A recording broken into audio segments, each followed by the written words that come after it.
Another couple of kills come through as Stake has nowhere to go. A few more shots will do it. Oh. Boom! The kills come in.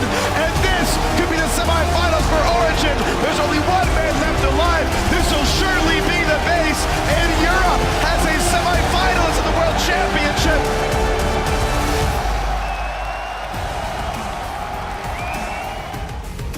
Well, the action is boiling down here after our first day of quarterfinals in London. And well, I'm here to talk about all of it in Worlds Tonight with Jad and the Fisho. I'm still a little bit startled because OG made it through. Well, Europe top 4. Okay. Great. Now that's, you know, that's obviously awesome for the European fans, for the European fans. Yeah. But I think that there are maybe more questions than answers after watching this series, especially knowing what Origin is going to go up against in the semifinals, AHQ or SKT. We'll get to that in a minute. First, let's wrap up these series. I mean, let's start maybe by game 1 and Origin's strategy to give Flash Wolves all the power picks that were available. Give all the power picks that you want and then beat them anyway. It's sending a message. Sending a message. Okay, these are your best picks and we will beat them. Yeah. But it was very close. Yeah, one thing that I would give Origin is the Anivia pick and slowing down the game proved successful in a lot of different scenarios because neither one of these teams was very good at pushing an advantage. And we knew this coming in. The slowest games, 16th slowest, well, slowest and second slowest coming in, not to mention like the first 15 minutes. I mean, we could have a Worlds Tonight where we're talking about all the opportunities they missed. Well, I do want to talk about that first because we have the stats that the Flash Wolves had very slow games coming into the World Championship. They had them at the World Championship. For OG, the same, but it's not necessarily what we've seen from them in the regular season over in the LCS. And they tried it in game 1 and then didn't push their advantage. That is not great for them knowing that they tried it now in the first 15 minutes and they didn't push through on that. And I think some of the mistakes they make as a team, Origin, are very basic. One of them is in terms of just the vision control they have. One of the reasons the games were so slow was that none of the teams knew how to push that advantage and like take over the map completely, deny vision from the other team and catch them out. It was kind of like we ward on our side, you ward a little bit on your side, but we will miss some very, very big spots here and there. And Mabel could use that in game 1 to kind of sneak around and catch Nils a few times. And that's not supposed to happen. And that was the only way Flash Wolves could create opportunity was when Maple was on the block. Like literally the only way throughout all of Worlds. Watching the day where Flash Wolves went 3-0 in group stage, like their glorious ability to get first place, pretty much every single advantage they gained was off of another team trying to fight them, and then they just outplayed the fight. But they weren't able to outplay the fight against Origin, and they also weren't able to create their own opportunity. And then when they were fighting, it was against Anivia, Lulu, Jinx, like these vastly superior team fight compositions. And that's why we have to talk about the last game, the one that obviously made Origin win the whole thing. That pick and ban phase, we saw adaptations coming in for Flash Wolves. We saw some for Origin earlier, and I feel like almost every time a team changed something in the pick and ban phase, it made them worse. So, which is very strange. In the definition of adaptation, does it have? I mean, it can is be there anything some almost. form of improvement is necessary to use that word? Because every time they change things, it's like it got worse for the most part. Exactly, yeah. Okay, so adaptation maybe is not the greatest word then. I actually don't know if that's the whenever they definition. changed something. Okay, so like in the last game, we have like, okay, Settled. Jinx is open. They have already first picked Lulu on the side of Origin, and Flash Wolves are saying, we need Rek'Sai. We have to take it early, even though Amazing will always take Elise over Rek'Sai. If we look back at the last few games that's been played, they lock in that Rek'Sai, and obviously Nils is like, oh, I can get a defensive support, a Lulu as well, that Source can play so well, and a Jinx now, which meant they had like the perfect late game comp versus a late game team. Yeah. The one pick steal that worked the best was actually the Jinx takeaway. Yeah. 0 games on it in the LCS, plus the playoffs, 0 games on it so far at Worlds, and then success. You say that was the one, but actually OG pushed that change in game 3 where they were on match point. But they decided to take the Jinx and the Tahm Kench, which we thought would be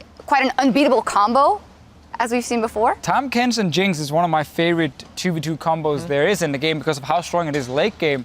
But that was the game where they didn't have any answers to split pushing, which was also the only time Flash Wolves really had a split pushing advantage, and they used it pretty well. Again, we got to late game, and we could clearly see who had the best comp in almost every single game because they would have like the control in the late game. Yeah.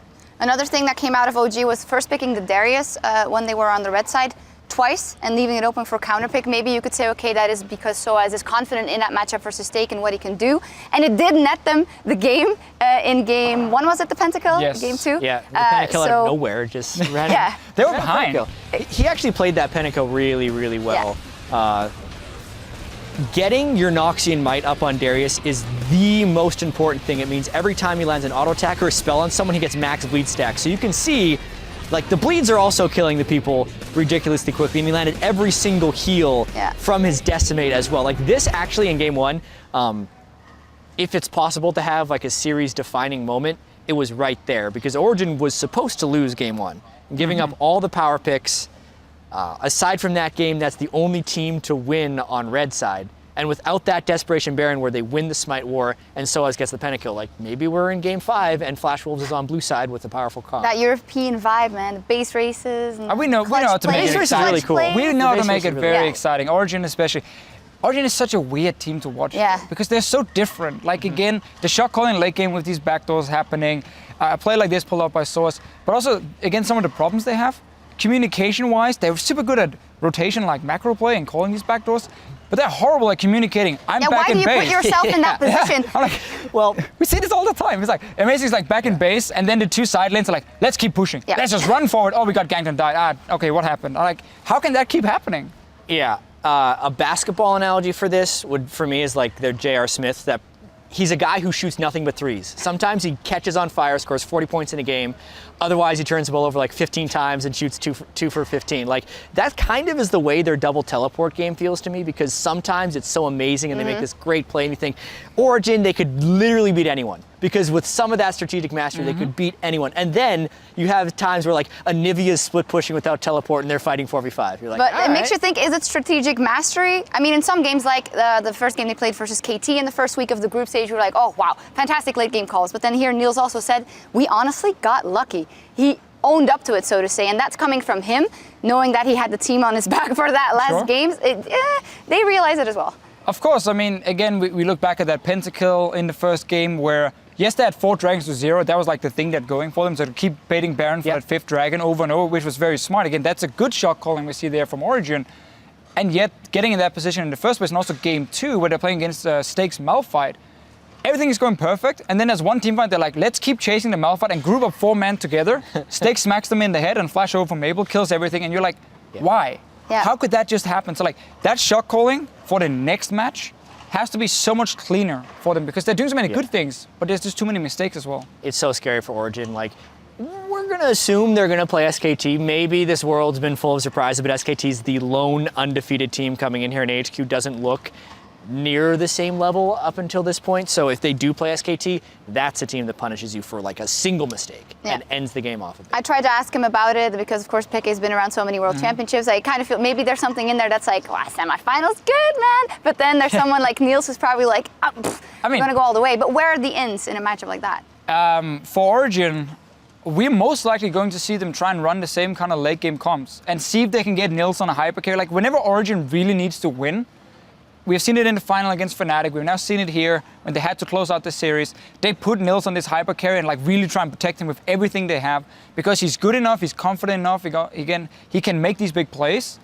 So I think they're going to try and do exactly the same against SK Telecom and try and say, if we can play safe for like 30 minutes, like they tried to do here against the Flash Wolves, late game, one team fight can win the whole thing. I don't think that's a great idea. I'm not saying it's going to work, but I think for them, that's what they've been trying to do. At the same time, though, like, stylistically, it's a really bad matchup for Origin. But at the same time, it's an even worse stylistic choice for Origin to say, all right, we're going to compete with them with a bunch of early game champs and try and outplay just one game. Like, I feel like you have to try it. You can try, sure. You can try, but it's like, if you just sit back and say we're going to try and go to late game versus SKT, come on.